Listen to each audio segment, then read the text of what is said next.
peti ais paling besar aku pernah tengok. Ini kita nak buat special sikit. Kita buat dengan Mei. Nak jual yang ni. Satu bekas ni. Ni dia seafood frozen paling murah sekali aku pernah jumpa. Jom aku nak bawa korang. Ini dia peti ais frozen paling besar aku pernah tengok. Nah, ni yang selalu korang tengok. Dia punya ada combo-combo kasih sayang. Combo-combo kasih sayang bang. Betul. Combo kasih sayang. RM80 dapat 7 barang. 7 barang. Semua kat sini. Banyak stok dia orang ni. Tak pelik yang ni. Tak pelik. Ni Diorang boleh jual. Ni ikan sardin. Sardin, Ikan mackerel. sardin, mackerel. Jom tengok dalam ni ada apa.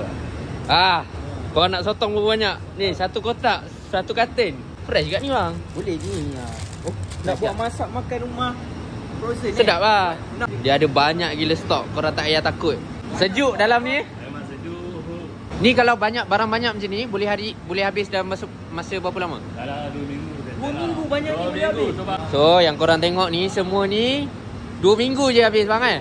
2 minggu clear. Ni ada apa? Ni daging. Dah siap potong lah. Dah siap potong. Tinggal nak masak. Tu daripada atas sampai bawah semua telur mayung. Yang mana nak cari telur mayung kalau susah nak cari yang fresh, frozen pun boleh kan. Isi udang. So dah siap kopek lah. Ada yang dah siap kopek, ada yang belum. Hari ni promo apa Mei? Hari ni promo apa?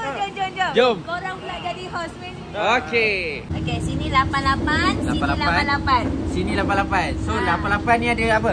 Ikan bawal. Bawal mas. Bawal mas. Lepas tu ada ikan sardin. Gembong. Kembung. Dia ada ikan kembung. Ikan apa? Tongkol. Tongkol. Ni? Senangin. Senangin. Dia apa? Kerapu. So ada 1, 2, 3, 4, 5. 5 barang RM88. Jadi? Daging. Jadi daging. Ekor lembu. Ayam. Tulang. Tulang. Yabok. Tulang lembu. Tulang lembu. Yang ni pun RM88. Betul? Ah. Terus ada 1, 2, 3, 4, 5. 5 barang kat RM88 je. So, boleh kita datang kat Mei. Ni selalu dalam seminit boleh habiskan 2. Seminit? Boleh ke? Seminit habis 2. Seminit habis 2. Sini Habis 1, 2. Okey, boleh. Dia pro. Jalan. Dia pro. Minit dia boleh jual 2 Takkan ni. non-stop. 88 non-stop. Kita Nak semua ni korang boleh walk in, tak pun beli online dekat Mei je. Dekat TikTok dia selalu live lah. Ni apa bang? Ini tulang. Tulang. Tulang yang ni berapa kalau beli ni? 22 sekilo. Tengok banyak gila abang ni beli.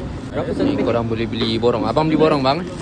Borong. Beli borong. Memang tiap bulan memang beli. Memang tiap-tiap bulan beli? Beli sini.